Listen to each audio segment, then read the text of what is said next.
and of course that is the first part of his transition to the dark side.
Alright YouTube, it's me, Random Ross, and welcome to day 2 of the Star Wars 7 Days of the Force reviews.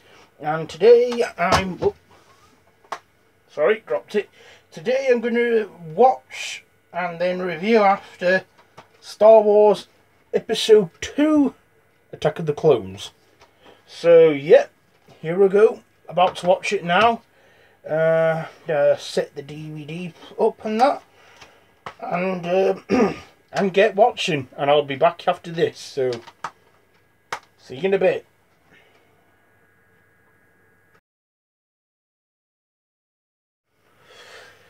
Okay YouTube, so I've just finished watching Star Wars Episode 2, Attack of the Clones. And yeah, so it's again written and directed by George Lucas and stars Ewan McGregor, Natalie Portman, Hayden Christensen, Ian McDiarmid or whatever, Samuel Jackson, and the late Christopher Lee, with the voice of Frank Oz as Yoda, and Kenny Baker and Anthony Daniels as C-3PO and R2-D2. So I'll just get to it. Now, the prequel trilogy basically mainly focuses on the transition of Anakin Skywalker to Darth Vader.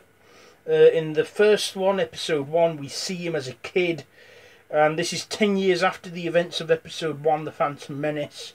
So yeah, Episode 2, Attack of the Clones, this is where we find not only just the forbidden love story of Anakin Skywalker, but the beginning of the Stormtroopers as they're the clone army fighting for the Jedi. And we see a young Boba Fett in it as a kid with his father Jango Fett.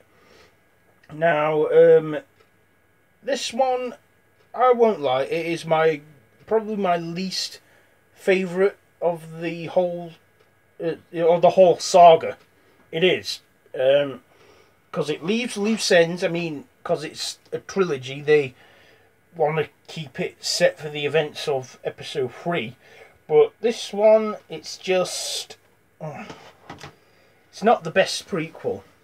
It isn't, because it's just... Anakin Skywalker is meant to be this warrior, a Jedi Knight rising to power, but in this he's like a spoilt teenage brat who's having a tantrum because he can't get his own way, because he's that impatient and he wants to be a Jedi. Not only that, but he falls for Padme Amidala, Natalie Portman, and yes, and well, this focuses on the forbidden love story of them both, because the Jedi, as you know, they can't fall in love because it leads to loss, then sadness, then suffering. I think that's the order I'm putting in.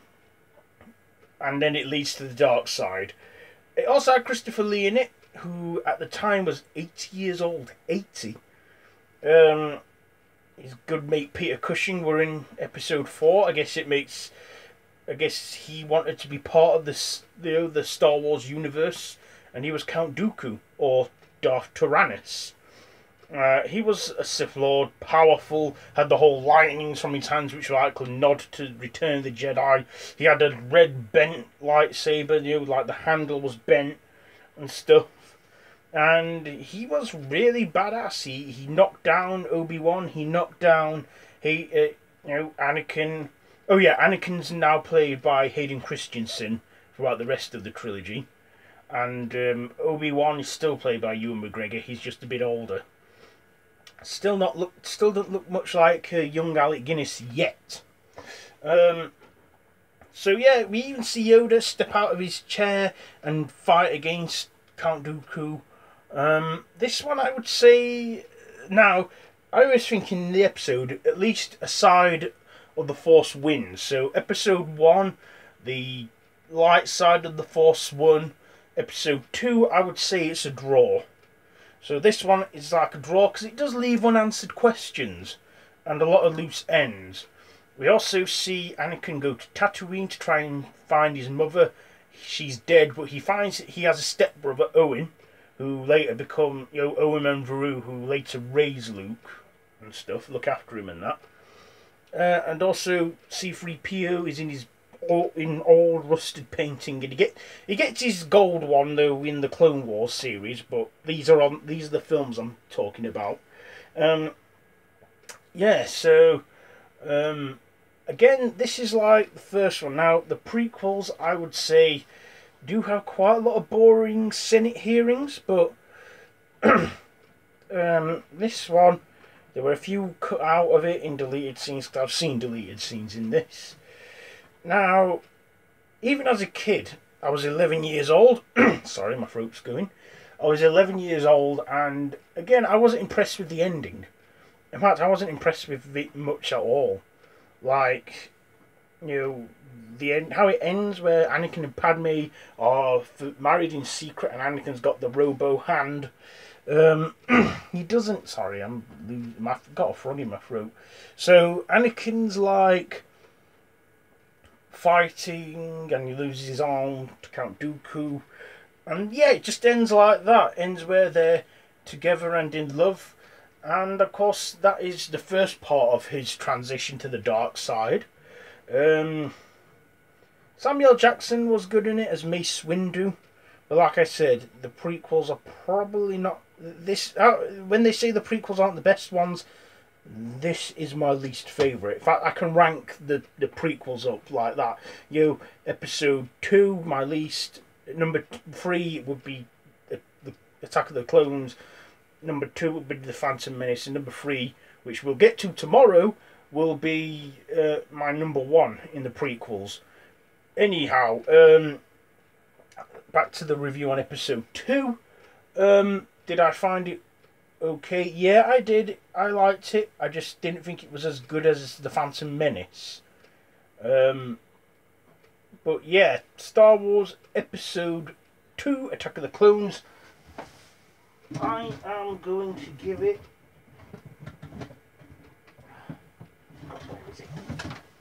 I am going to give Star Wars Episode 2, Attack of the Clones a good Yoda green lightsaber. 5. No, hang on. No, I'm going to actually give this 2 and a